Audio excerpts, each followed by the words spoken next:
I never thought a single evening could make the world I'd built feel like sand slipping through my fingers. Yet there I was, standing in our living room, heart pounding, unable to ignore the subtle tension in the air. Something was off.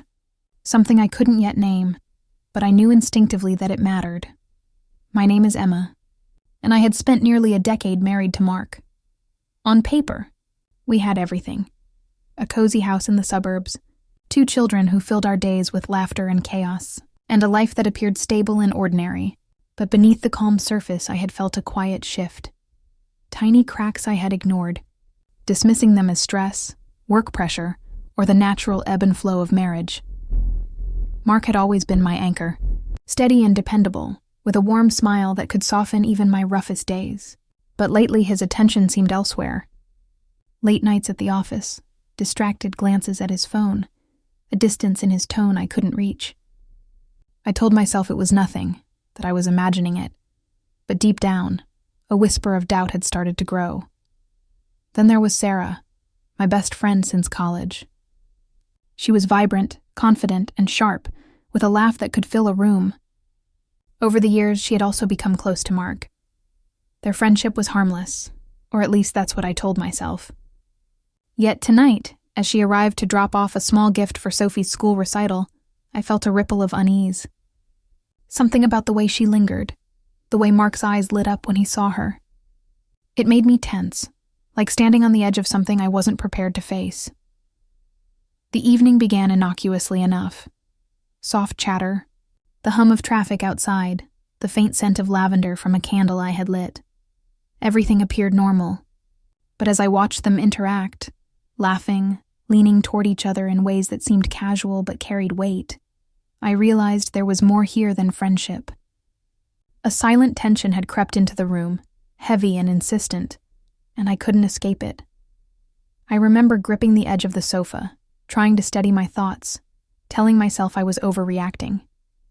But deep down, a small, persistent voice whispered that my world was about to change, that tonight would reveal truths I wasn't ready to confront. And as the soft glow of the lamp cast shadows across their faces, I understood, with a sinking feeling, that I was on the threshold of something I could never unsee.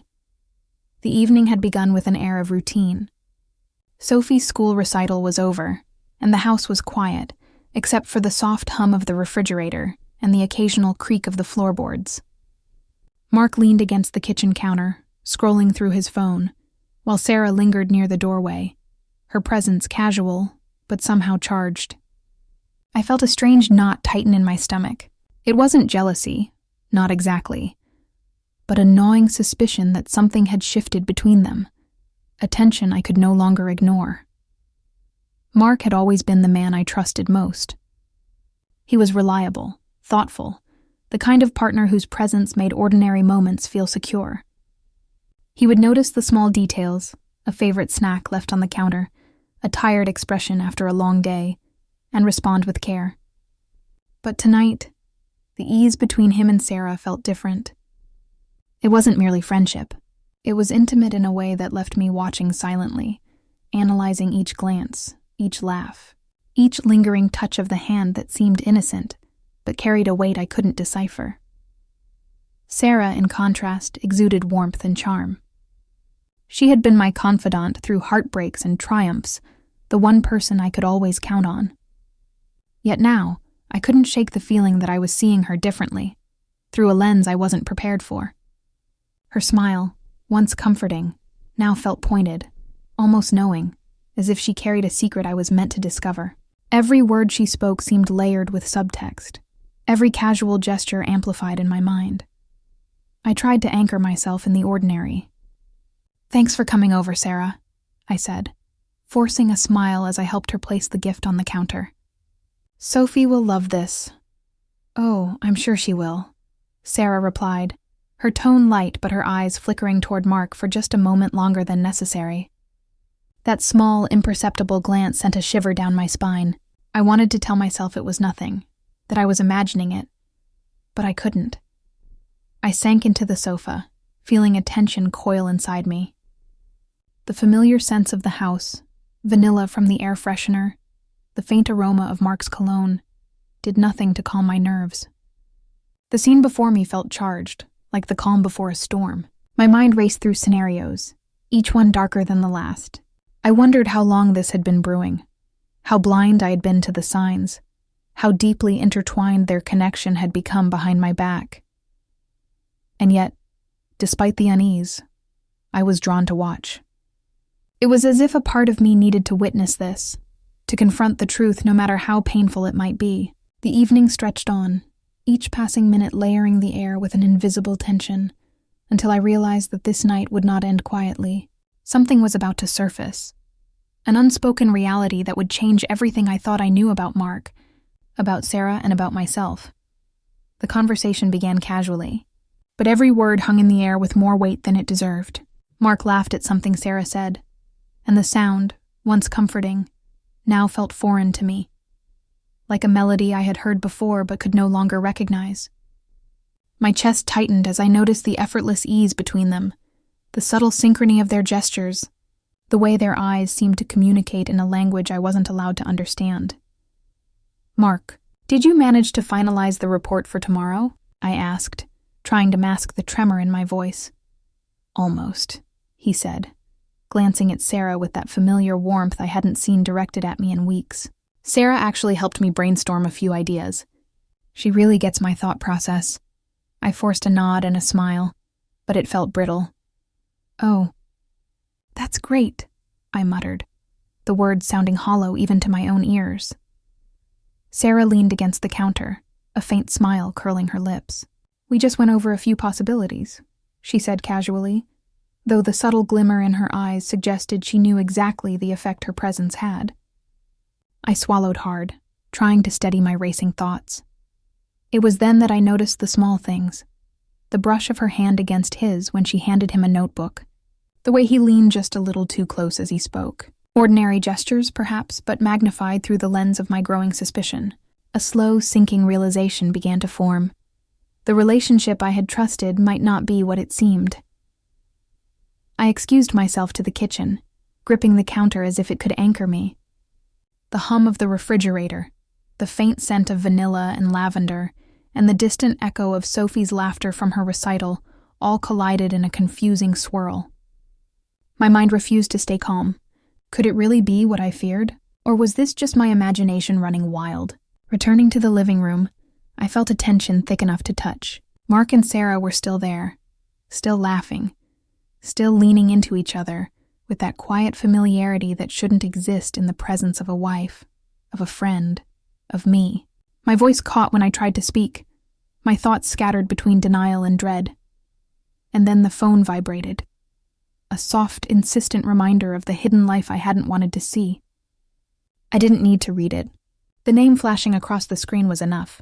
My pulse raced, and the room seemed to shrink, pressing in from all sides. I wanted to confront them, to demand the truth, but the fear of what I might learn froze me. Instead, I sat, trembling slightly, observing. Every glance, every smile, every subtle touch became amplified in my mind. I realized, with a hollow ache, that the facade I had trusted for years was fragile, and tonight I had stumbled upon cracks I couldn't ignore. The evening stretched on, unrelenting, each moment layered with tension, each word carefully measured, until I understood one undeniable fact. Nothing would be the same after tonight. What I would discover in the coming hours would challenge every belief I had about love, loyalty, and trust. The night had grown heavy with silence after Sophie was tucked into bed. The faint ticking of the wall clock and the soft hum of the refrigerator seemed louder than usual, filling the spaces where words should have been. I sat on the edge of the sofa, my hands clasped tightly in my lap, my mind a storm of fear and anticipation. I could no longer ignore the tension that had been simmering all evening. "I had to know, Mark, we need to talk," I said, my voice barely above a whisper. He looked up, startled, and for a moment, I saw the mask of normalcy slip. His eyes were a mixture of apprehension and guilt. "Emma, I see it, Mark," I interrupted, my words trembling. "I see the way you look at her. I see the way you two—" I stopped, unable to finish the sentence without my voice breaking. He sighed, running a hand through his hair, as though trying to summon the courage to speak. "Emma," I never wanted it to happen. It started as friendship, I swear, but then I lost control. I didn't plan for it to go this far. I felt as if the floor had dropped beneath me. The confession landed with a weight I couldn't have anticipated. My heart raced and a cold emptiness spread through my chest. Every memory, every shared moment suddenly seemed clouded with doubt. The warmth I had once associated with him now felt like a cruel illusion. Did you, with her? The words escaped before I could stop them, fragile and broken. Yes, he admitted, his voice low, almost ashamed. I never meant for it to hurt you, for it to become this. I wanted to stop. I tried. But it became bigger than me, bigger than us. I wanted to scream, to collapse, to escape from the room and never return. But my body refused to move. I was trapped in a mixture of grief, anger, and disbelief, each emotion colliding with the next. The betrayal was absolute. And yet, there was an unsettling clarity in his confession. I thought of Sarah. I thought of the subtle smiles, the lingering touches, the quiet familiarity that had made my skin crawl all evening. The truth I had suspected for hours now stood in front of me, undeniable, irrevocable. Tears blurred my vision as I realized how deeply intertwined their lives had become behind my back. The husband I trusted, the friend I confided in, the life I believed to be secure. It had all shifted in a single, devastating night. And yet, beneath the pain, a strange sense of awareness emerged. I could see my own blind spots, my moments of inattention, my failure to sense the subtle fractures in our marriage. I did not forgive, not yet, but I understood that the path ahead would require confronting uncomfortable truths, not only about Mark and Sarah, but about myself. The night had revealed far more than I had imagined. It shattered the illusions, exposed the hidden, and left me standing at the edge of a new reality, one I would have to navigate carefully, painfully, and with eyes wide open. The morning light filtered softly through the curtains, painting the room in muted gold. The events of the previous night lingered like a heavy fog, pressing on my chest with every breath. Mark was quiet, sitting across from me at the kitchen table, hands folded, eyes avoiding mine. Words felt inadequate, insufficient to bridge the chasm that now existed between us. I sipped my coffee slowly, each swallow grounding me in reality. The house, once familiar and comforting, felt strange, an echo of the life I had once known, now altered irrevocably. The warmth I had associated with routine, the hum of the refrigerator, the soft creak of the floorboards, the faint scent of vanilla and lavender, was tinged with the residue of betrayal. Mark finally spoke, his voice low, hesitant. Emma, I know I've broken your trust. I don't expect forgiveness overnight. I wanted to be honest with you. Honesty. The word felt heavy, almost ironic. The truth had come at a cost I wasn't sure I was ready to pay. Yet, I understood that hiding from it would only deepen the wounds. I nodded slightly, a small gesture of acknowledgement, though my heart remained bruised and wary. The children's laughter floated from the next room, innocent and untainted, and for a moment I let myself breathe. Life continued, indifferent to heartbreak, oblivious to the fractures between adults who once believed they were unbreakable. I realized then that healing would be gradual, uneven, and perhaps incomplete, but necessary. I walked through the house, noting the familiar objects that now felt foreign. A photograph of Mark and me on our wedding day caught my eye. I studied it, searching for the memory of trust, love, and promise. And I allowed myself a quiet acknowledgement. Those moments were real, even if they had been overshadowed by deception. I could not erase the past, but I could choose how to respond to its aftermath. Forgiveness, if it came, would not be simple.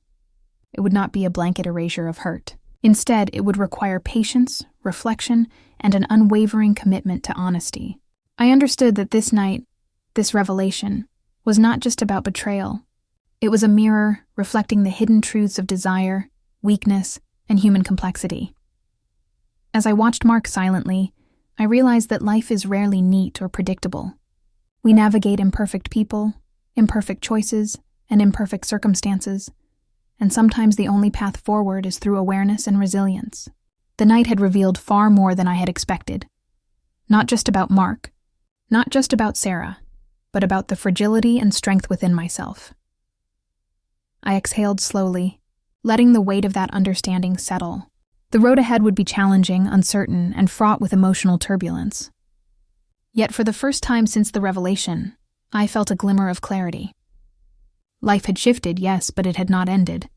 And perhaps, in facing the raw truth, I had discovered a strength I hadn't known I possessed. I stepped outside, letting the cool morning air brush against my face. The world felt the same, yet entirely different. Some nights leave marks that cannot be erased, and this one had etched itself into my consciousness, shaping the woman I was becoming, and the life I would now navigate with eyes wide open.